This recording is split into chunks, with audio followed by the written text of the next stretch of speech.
નમસ્કાર એ મોક્ષનું બીજ છે. યોગ્યને નમસ્કાર એટલે ગુણવત પારતંત્ર્ય એટલે કે મુક્તિનો ઉપાય છે. અરિહંતના નમસ્કારમાં અરિહંતની આજ્ઞાને નમસ્કાર છે. આજ્ઞા જ તારનારી છે, તેથી તેને તીર્થ પણ કહે છે. ગુરુ આજ્ઞા પણ તીર્થંકરોની આજ્ઞાના આરાધન માટે જ છે. માતા પિતા આદિ વડીલજનોની આજ્ઞા પણ પરમાત્માની આજ્ઞાને કારણે જ માનવાની છે. નવકારના પ્રથમ 5 પદમાં તીર્થને નમસ્કાર છે. છેલ્લા 4 પદમાં એ નમસ્કાર વડે થતી તત્વની શુદ્ધિનો નિર્દેશ છે. તત્વ એ નમસ્કાર કરતાનો આત્મા છે. તે તીર્થને ભાવથી નમે છે ત્યારે તે જ સમયે તેની શુદ્ધિ થાય છે. અને એ શુદ્ધિનું જ બીજું નામ પાપનો સમૂળ નાશ અને સર્વોત્કૃષ્ટ મંગળનું આગમન છે. જીવ જ્યારે પોતાને મળેલી સ્વતંત્રતાનો ઉપયોગ કૃતજ્ઞતા દર્શાવવાને માટે કરે છે ને, ત્યારે તે જ વખતે તેની શુદ્ધિનો મંગળ પ્રારંભ થાય છે. આપણે જાપ કરીએ ને ત્યારે ઘણીવાર જાપનું અંતઃશ્રવણ થાય. આ અંતઃશ્રવણ એટલે શું? મન અને બુદ્ધિને તદ્દન શાંત કરીને આત્માથી જ થતો જાપ અને તેનું શ્રવણ અને પછી જ્યોતિનું દર્શન એ છે જાપનું અંતઃશ્રવણ. જ્યોતિમાં અભેદ પ્રણિધાન એટલે સંપૂર્ણ ક્ષમતાપૂર્વક એક આસને બિંદુ ધ્યાન. શાંત ચિત્ત થવાથી અનાહતનું સંગીત સંભળાયા બાદ ચૈતન્ય સાથેનો અભેદ વધુ સમય માટે રહે છે અને જ્યોતિના પ્રકાશમાં ષટચક્રોનું પણ દર્શન થાય છે. The joy of giving in life is one of the greatest joys in life. એ સ્થિતિ પછી કોઈ પણ અવસ્થામાં દુઃખ કે સુખ જેવું રહેતું નથી. આંતરિક સાધનામાં નિર્વિકલ્પ દશાના અભ્યાસની થોડી વારની પણ તે સ્થિતિ આંતરિક દશામાં અપૂર્વ વેગ આપે છે. મંત્ર સિદ્ધિના 3 કારણો છે: આમનાય, વિશ્વાસ બાહુલ્ય અને ઐક્ય ભાવના. મંત્ર સિદ્ધિમાં આમ આ 3 સહકારી કારણ છે. નમસ્કાર મંત્ર સર્વ પાપનો નાશ કરે છે. બધા પાપનું મૂળ આર્ત ધ્યાન અને રૌદ્ર ધ્યાન અને તેનું મૂળ ઈચ્છાઓનો વ્યાઘાત છે. નમસ્કાર મંત્ર ઈચ્છાજનિત રૌદ્ર ધ્યાન રૂપી પાપનો નાશ કરી સર્વ મંગળમાં પહેલું મંગળ બને છે. તેમાં ઈચ્છા રહિત વિતરાગ પુરુષોને વંદન છે તથા મૂર્છા રહિત નિર્ગ્રંથ પુરુષોને પણ વંદન છે. નવકાર પ્રત્યેની પ્રીતિ, નવકાર પ્રત્યેની ભક્તિ ઠેઠ સ્વરૂપના લાભ સુધી, અને એ પણ ટૂંક સમયમાં જ આપણને લઈ જઈ શકે છે. એ પંચ પરમેષ્ઠીઓનો કેટલો મહાન ઉપકાર છે. વૃત્તિમાંથી વૃત્તમાં, વૃત્તમાંથી જીવામાં, જીવામાંથી કેન્દ્ર અથવા બિંદુમાં લઈ જાય તે નમઃ પદ છે. નમઃ પદથી અર્થાત નમો મંત્ર વડે સાધ્ય સધાય છે. મનનો સંબંધ દેહ પ્રાણ સાથે હતો તે છોડીને કેન્દ્ર આત્મા સાથે કરાવવો તે જ નમો મંત્રનું પ્રયોજન છે. અને માટે જ કહ્યું છે જપસૂત્ર ભાગ 5માં કે નમઃ ઇતિ પ્રણિપાતેન નિવૃત્તિ. અરિહંત આદિ પરમેષ્ઠીઓને વ્યવહાર નિશ્ચયથી સમજી તેમને દ્રવ્ય અને ભાવ નમસ્કાર કરવાથી સર્વ પાપનો નાશ અને સર્વ મંગળોનો લાભ થાય છે. નમસ્કારના પરિણામને પામેલો આત્મા તે જ નિશ્ચય નમસ્કાર અર્થાત દ્વાદશાંગનો સાર છે. તે પરિણામની પ્રાપ્તિ નામાદિ નિક્ષેપો વડે અરિહંત આદિ પરમેષ્ઠીઓને સમજી તેઓનું ધ્યાન કરવાથી થાય છે. નામથી ભાષ્ય, ઉપાંશુ, માનસ જાપ થાય છે. આકૃતિ વડે પદાર્થ, વાક્યાર્થ આદિનું ચિંતન થાય છે. દ્રવ્ય નિક્ષેપ વડે તત્વનું જ્ઞાન થાય છે અને ભાવ નિક્ષેપ વડે તો સ્વરૂપનો બોધ થાય છે. એ રીતે વ્યવહાર નહીંથી ચારે નિક્ષેપાનું ધ્યાન એ નિશ્ચય નમસ્કારની પ્રાપ્તિનું મુખ્ય સાધન બને છે. પ્રભુનું નામ એટલે અર્હમ, અર્થાત સમગ્ર વાંગ્મય. સમસ્ત વિજ્ઞાન એટલે ઈશ્વરની શોધ કરનારું વિજ્ઞાન. પ્રભુનું રૂપ એટલે સૃષ્ટિ. પ્રભુનું દર્શન એટલે અધ્યાત્મ અથવા તત્વજ્ઞાન. ઈચ્છા અને મૂર્છા રહિત થવાની અભિલાષાથી ઈચ્છા અને મૂર્છા રહિત થયેલા પુરુષો પ્રત્યે પૂજ્ય ભાવ પ્રગટાવનાર શ્રી નમસ્કાર મહામંત્ર ઈચ્છા અને મૂર્છાજનિત અશુભ ધ્યાનોનો નાશ કરી દઈને પ્રશસ્ત ઈચ્છાઓ અને પ્રશસ્ત ભાવનાઓ પ્રગટાવે છે. અને તે જ્યારે પ્રકર્ષપણાને પ્રાપ્ત થાય છે ત્યારે સર્વ મંગળોમાં પ્રધાન મંગળનો લાભ થાય છે. નાદનો જેટલો મહિમા છે એટલો જ નાદ પછી પથરાતી શાંતિનો પણ મહિમા છે. જ્યાં કદી કોઈ અવાજ પ્રકટ્યો જ ન હોય એવા સ્થળની શાંતિ કરતાં અવાજ પછીની શાંતિ ઘણી જુદી હોય છે. પહેલા જ્યાં માત્ર અવકાશ હોય ત્યાં શબ્દ થયા પછી અર્થાત શબ્દનો ધ્વનિ વિલીન થયા પછીથી મૌન સર્જાય છે. મૌનમાં આગળ બોલાયેલા શબ્દો એના ધ્વનિ વિના પણ તરી રહ્યા હોય છે. ભગવાનનું નામ તે ભગવાન સ્વયં છે. તે પ્રભુ પોતે છે. જીહવા ઉપર તે આવે તેની સાથે જ તેમના ગુણો કરુણા, દયા, પ્રેમ, અહિંસા, અસ્તેય આદિ આપણી અંદર આવવા માંડે છે. મુખમાં નામની સાથે જ હું પવિત્ર છું એ ભાન થવું જોઈએ. નામ તથા નામી તે બંને એક જ છે. નામ જપની સાથે ભગવાન હૃદયમાં આવી રહ્યા છે, તેમની ઝાંખી હૃદયમાં થઈ રહી છે એમ લાગવું જ જોઈએ. પ્રભુનું નામ સર્વશક્તિમાન છે એ વિશ્વાસ ઉપર નિર્ભર અને નિર્ભયપણે રહેવું જોઈએ. ભગવાનની શરણાગતિ મળવામાં ભગવાનની જ અહૈતુકી કૃપા કારણ છે. નિંદા કે સ્તુતિ, માન કે અપમાન નામ રૂપના છે, આત્માના નહીં. હા, એથી આત્માને તો કાંઈ લાભ કે કાંઈ હાનિ થતી નથી. પ્રભુનો સેવક વિષયનો ગુલામ બનતો નથી, અહંકાર મમકાર કરતો નથી. અનુકૂળ વિષય ન મળવાથી ચિત્તમાં જે ક્ષોભ થાય છે તે વિષયની ગુલામી સૂચવે છે. પ્રભુ માટે જે રુદન કરે તેને જગત અને તેના પદાર્થો માટે પછી રોવું મટી જાય છે. પોષ સંવત 2027 29/12/70 મુછાળા મહાવીર ભૌમવાર શ્રી નમસ્કાર મહામંત્રના 9 પદ. વિષયો વિશ્વ ત્યાજ્ય છે એમ સમજાવનાર નવકાર મંત્રના પ્રથમ 5 પદો છે.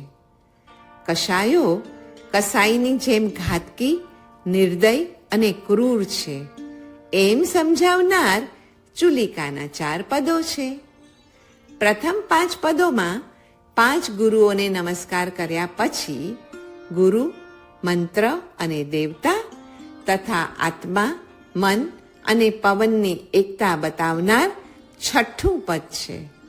તેનું ફળ અંતરાત્મનું જ્ઞાન અને તે દ્વારા વિષય કષાય રૂપી, રાગ દ્વેષ રૂપી અને અહમ મમ દ્વારા ઉત્પન્ન થતા અસત સંકલ્પ વિકલ્પો રૂપી પાપનો નિર્મૂળ નાશ થાય છે અને સર્વ મંગળોમાં શ્રેષ્ઠ એવું નિર્મળ આત્મ સ્વરૂપ તેનો લાભ થાય છે.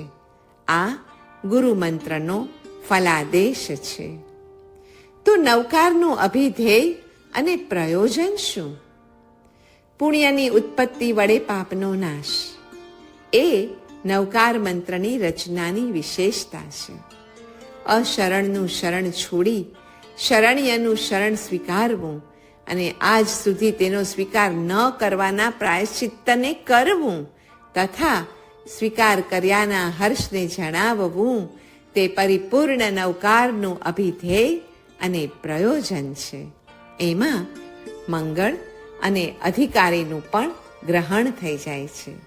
અધિકારી એટલે પુણ્ય વડે પાપનો નાશ અને મંગળ એટલે તો નમસ્કાર સ્વયં. પ્રથમ મંગળ એ ચૈતન્ય પ્રત્યે અનુકૂળતાના પરિણામની ઉત્પત્તિ છે. આવો અરિહંતાદિ ગુણોનો વિચાર કરીએ. અરિહંતનો શમ ઔદાર્ય, સિદ્ધનો સંવેગ દાક્ષિણ્ય, આચાર્યનો નિર્વેદ પાપ જુગુપ્સા, ઉપાધ્યાયની કરુણા નિર્મળ બોધ, સાધુની શ્રદ્ધા જનપ્રિયત્વ આદિ. નમસ્કાર કરતા રોજ એમ થવું જોઈએ કે હિંસા, કશાય, વિષય આદિનો ત્યાગ કરી અહિંસા, સંયમ, અકશાય ભાવ અને સમતા ભાવ વડે આત્મહિત, શ્રેય, કલ્યાણકર એવું સંયમ ક્યારે ગ્રહણ કરું. જ્ઞાન ધ્યાન દ્વારા ઉપાધ્યાય પદ, અતિશય જ્ઞાન અને ઉત્કટ ચારિત્ર દ્વારા આચાર્ય પદ, રાગ દ્વેષના ક્ષય દ્વારા અરિહંત પદ અને સકલ કર્મના નાશ દ્વારા સિદ્ધ પદ હવે હું ક્યારે પ્રાપ્ત કરું. અરિહંતો નામાદિ વડે આલંબન રૂપ છે. ઉપદેશ તેમની કર્મકાય અવસ્થાને સૂચવે છે. 4 આલંબનોમાં તેમના નામ, સ્થાપના, દ્રવ્ય અને ભાવ ભવસાગર તરવાના આલંબનો છે. જેમ ઉપદેશ વડે પ્રભુ તારનારા છે તેમ નામાદિ વડે પણ પ્રભુ તારે જ છે. આ તેમની તત્વકાય અવસ્થાને સૂચવે છે. પ્રભુ તરેલા હોવાથી તેમના દ્રવ્ય આદિ તારનારા બને છે. આમ આદર્શ, ઉપદેશ અને આલંબનથી તેઓ સૌને તારે છે. નાદ બ્રહ્મને આધીન થઈને શીઘ્રપણે ઉત્ક્રાંતિ કરવાનું સહજ સાધન મંત્ર છે. મંત્રમાં શબ્દ શક્તિ નિહિત છે. મંત્ર વર્ણોની વિવિધ રચનાથી વિવિધ શક્તિઓ આવે છે. મંત્ર શક્તિનો આશ્રય લેવાથી જે કાર્ય દીર્ઘકાળે થવાનું હોય તે શીઘ્રપણે થાય છે. નમસ્કાર મહામંત્રની રચના જ એવા પ્રકારની થયેલી છે કે તેના વર્ણોનો વિધિયુક્ત આશ્રય લઈને જે કોઈ પણ તેનું ભાવથી સ્મરણ કરે છે તેને નાદ બ્રહ્મની સહાયથી જ્યોતિ બ્રહ્મમાં પહોંચવું એકદમ જ સરળ થઈ પડે છે. આગમની ભાષામાં કર્મબદ્ધ જીવને કર્મક્ષય કરવાનું અમોઘ સાધન નમસ્કાર મંત્ર બને છે, કારણ કે તેમાં અક્ષરોના સંયોગોની વિશિષ્ટ પ્રકારની રચના રહેલી છે. એમ મહર્ષિઓએ જ્ઞાનથી જોયું અને તેને સકલ પાપ કર્મોના ક્ષયમાં અને સર્વ પ્રકારના પુણ્ય કર્મના ઉપાર્જનમાં પરમ સહાયક માનેલો છે. એવી રચના અન્ય કોઈ પ્રકારના મંત્રમાં થઈ શકતી નથી કે જેથી કર્મનો ક્ષય શીઘ્રપણે થાય. નાદ બ્રહ્મ એ અર્હમ સ્વરૂપ છે અને અર્હમની સૌથી નિકટ તો પંચમંગળ જ છે, કેમ કે તે અર્હમની જ 5 પ્રકટ અવસ્થાઓ હોવાથી તેનું સ્મરણ તે અર્હમનું જ સ્મરણ છે. અર્હમમાં રહેલું આર્હંત્ય અનાદિ નિધન છે અને તે પ્રવાહથી અરિહંતોના આત્મદ્રવ્યો દ્વારા વહન થયા કરે છે. આ વિશ્વ ગતિમય છે અને તે ગતિ અરિહંતોના સંકલ્પ રૂપ નાદ બ્રહ્મમાંથી ઉત્પન્ન થયેલી છે. તેમનો સંકલ્પ સર્વ જીવ વિષયક અને સર્વોત્કૃષ્ટ કલ્યાણ રૂપ હોવાથી જીવોને ઉર્ધ્વ ગમનની ગતિમાં તે સતત પ્રેર્યા કરે છે. નમો પદથી તેને અનુકૂળ થવાનો સંકેત મળ્યા કરે છે. નમો એટલે અનુકૂળ થવાની વૃત્તિ. નાદ બ્રહ્મની જે સહજ ગતિ થઈ રહી છે ને, એમાં એ વૃત્તિ ભળી અપરિશ્રમથી અર્થાત અનાયાસપણે જ જ્યોતિ બ્રહ્મમાં ભળી જાય છે. અરહમ એ શુદ્ધાત્માનું સ્વરૂપ છે. પાપનો પ્રણાશ એ ચૈતન્ય પ્રત્યે પ્રતિકૂળતાના પરિણામનો વિનાશ છે. નામ જપ અર્થ માટે નથી, ત્યાં શબ્દની પોતાની જ કિંમત છે. મૂર્છા રહિત તે નિર્ગ્રંથ સમજવા અને ઈચ્છા રહિત તે વિતરાગ સમજવા. મન, મંત્ર અને પ્રાણ સાથે નવપદનું સ્મરણ કરવું. કેવળ કુંભકમાં સુષુમ્ણા ચાલુ થાય તો 20 નવકાર સુધી, અન્યથા 10 થી 12 નવકાર સુધી જો કુંભક રહે તો આપણી નિદ્રા તથા આલસ્ય ઓછા થાય. ઉપરાંત ચિત્તની પ્રસન્નતા અને સ્થિરતા વધે. નવકાર એ 9મું પુણ્ય છે. પુણ્ય તત્વ જીવને બીજા જીવોની નજીક લાવે છે. પાપ તત્વ જીવને નિકટતાથી છોડાવીને દૂર દૂર લઈ જાય છે અને પરપુદ્ગલ તત્વની નજીક લઈ જાય છે. નવકારમાં નમસ્કાર છે અને નમસ્કાર એ 9મું પુણ્ય છે. પરપુદ્ગલના સંગથી છૂટવા માટે અને જીવ દ્રવ્યના સંગમાં આવવા માટે જ આપણે શાસ્ત્રમાં બતાવેલા 9 પ્રકારના પુણ્યને આપણા જીવનમાં ઉતારવાની જરૂર પડે છે. નવકારમાં 6 દ્રવ્યો પણ છે. ધર્માસ્તિકા એટલે અરિહંત, એની વિશિષ્ટ ગતિ. અધર્માસ્તિકાય એટલે સિદ્ધ, તેમની વિશિષ્ટ સ્થિતિ. આકાશાસ્તિકાય એટલે આચાર્ય, લોકાલોક વ્યાપી અર્થજ્ઞાન. પુદ્ગલાસ્તિકાય એટલે ઉપાધ્યાય, સૂત્ર સિદ્ધાંત. કાલદ્રવ્ય એટલે સાધુ, વિશિષ્ટ પર્યાય ગમન. અને જીવાસ્તિકાય એટલે ચુલિકા, આત્મતત્વની સાથે સંબંધ. નવકારમાં 3 ગઢ છે. તાણમ એટલે કાયા, રૂપાનો ગઢ. અરિહમ એટલે વાણી, સોનાનો ગઢ. અને નમો એટલે મન, એટલે રત્નનો ગઢ. તાણમ એને સોનાના કાંગરા છે, અરિહમને રત્નના કાંગરા છે, અને નવકારના 3જા ગઢ રૂપી નમોમાં મણીના કાંગરા છે. નવકારમાં 5 સ્વાધ્યાય પણ સમાવિષ્ટ છે. ધર્મકથા એટલે અરિહંત, અનુપ્રેક્ષા એટલે સિદ્ધ, પરાવર્તના એટલે આચાર્ય, પૃચ્છના એટલે ઉપાધ્યાય અને વાચના એટલે સાધુ. શ્રી નમસ્કાર મહામંત્ર એ સ્વદ્રવ્ય ગુણ પર્યાય પ્રત્યે આપણને દિન રાત સજાગ કરે છે. ધીમે ધીમે નવકાર મંત્રના જાપની સંખ્યા વધતા એ સજાગતાનું પ્રમાણ એટલું તો વધારી દે છે કે તે સ્વ જાગૃતિ પછી જ સ્વરમણતા બની જાય છે.